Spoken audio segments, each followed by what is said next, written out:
വായിന്ന് വീഴുന്ന വാക്കുകൾ ശ്രദ്ധിക്കണം. Praise the Lord. ഹല്ലേലൂയ. നിങ്ങൾ പറയുന്ന ഒരു കൊച്ചു വാക്കുമതി നിങ്ങളുടെ വീട്ടിൽ അസ്വസ്ഥതയുണ്ടാക്കാൻ. ഈ ലവ് ലാംഗ്വേജ് എന്ന് പറഞ്ഞു കഴിഞ്ഞാൽ ഒന്നാമത്തെ കാര്യം വാക്കുകൾ കൊണ്ടുള്ള സ്നേഹപ്രകടനം വളരെ പ്രധാനപ്പെട്ടതാണ്. രണ്ടാമത്തെ ഒരു രീതി എന്ന് പറയുന്നത് ഇവർ പഠിപ്പിക്കുന്നത് ഈ ക്വാളിറ്റി ടൈം എന്ന് പറഞ്ഞു കഴിഞ്ഞാൽ എന്താ അർത്ഥം? ഗുണമുള്ള സമയം. വീട്ടിലൊക്കെ ഇങ്ങോട്ട് നോക്കൂ, വീട്ടിലൊക്കെ ഒരുമിച്ച് സമയം സ്പെൻഡ് ചെയ്യണം. ഒരുമിച്ച് സമയം സ്പെൻഡ് ചെയ്യണം. വീട്ടിൽ നമ്മളായിരിക്കുന്ന സമയത്ത് എങ്ങനെ ഇപ്പം സംസാരം എങ്ങനെയാ? സംസാരം മുഖത്ത് നോക്കിയിട്ടാണോ? എവിടെ? മറ്റേത് കുത്തിക്കൊണ്ടല്ലേ പറ കേൾക്കണുണ്ടല്ലോ, കേൾക്കണുണ്ടെന്ന് പറ, ഇവിടെ കുത്തിക്കൊണ്ടിരിക്കുക. ഇങ്ങോട്ട് നോക്കിക്കേ. വീട്ടിലെ ചെയ്യേണ്ട കാര്യം പരസ്പരം സംസാരിക്കുന്ന സമയത്ത് ആ സാധനം എടുത്ത് മാറ്റി വയ്ക്കുക. മൊബൈലും കുത്തിക്കൊണ്ട് വീട്ടിൽ അങ്ങോട്ടും ഇങ്ങോട്ടും സംസാരിക്കരുത്.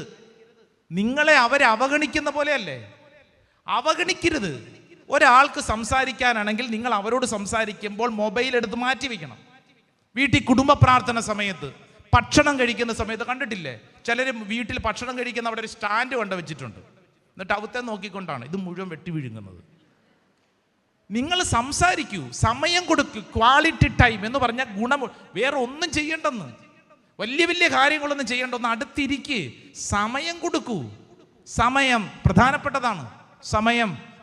കഴിഞ്ഞ ദിവസം ഒരു ചേച്ചിയുടെ സങ്കടമിങ്ങാണ്. അച്ഛാ 12 മണിയാകുമ്പോൾ കയറി വരും. ഏത് 12 മണി? ഉച്ചയ്ക്കല്ല, രാത്രി. ഈ 12 മണി വരെ അച്ഛാ തൊട്ടപ്പുറത്ത് കുടുംബത്തിലെ ഞങ്ങളുടെ തറവാട് കുടുംബമാണ്, ആ തറവാടിൻ്റെ അവിടെ പോയി കുത്തിയിരിക്കും. എന്നിട്ട് അവരോടുള്ളവരോടൊക്കെ വർത്താനം പറഞ്ഞിട്ട് 12 മണിയാകുമ്പോൾ കുടുംബനാഥൻ കയറി വരും. മക്കൾ ഉറങ്ങിയിട്ടുണ്ടാവും. പിന്നെ ഞാനിങ്ങനെ കാത്തിരിക്കും. അപ്പോൾ പറയും തറവാട്ടിൽ നിന്ന് ഞാൻ കഴിച്ചു, ഇവിടുന്ന് ഒന്നും വേണ്ട, പിന്നെ വന്ന് കിടന്നുറങ്ങും. ഇതെന്തൊരു ജീവിതം വെച്ചാൽ? അയാളെൻ്റെ ഭർത്താവല്ലേ, ഈ മക്കളുടെ കുടുംബനാഥനല്ലേ? ഇവിടെ ഒന്ന് ഇച്ചിരി വർത്താനം പറഞ്ഞുകൂടെ? ഈ തറവാട്ടിൽ തന്നെ കുത്തിയിരുന്നുകൊണ്ടിരിക്കുന്നത് ഇങ്ങോട്ട് വരാൻ മേലെ? ജോലി കഴിഞ്ഞാൽ 12 മണി വരെ അവിടെ ഇരിക്കുമെന്ന്. ഈ മക്കളെ കാണുന്നുണ്ടോ? ഭാര്യനെ കാണുന്നുണ്ടോ? സംസാരിക്കുന്നുണ്ടോ? ഒന്നുമില്ല. പരസ്പരം സംസാരിക്കാൻ ക്വാളിറ്റി ടൈം പരസ്പരം കൈമാറണം. ശ്രുതി പറഞ്ഞ ഹല്ലേലൂയ, ഹല്ലേലൂയ, ഹല്ലേലൂയ.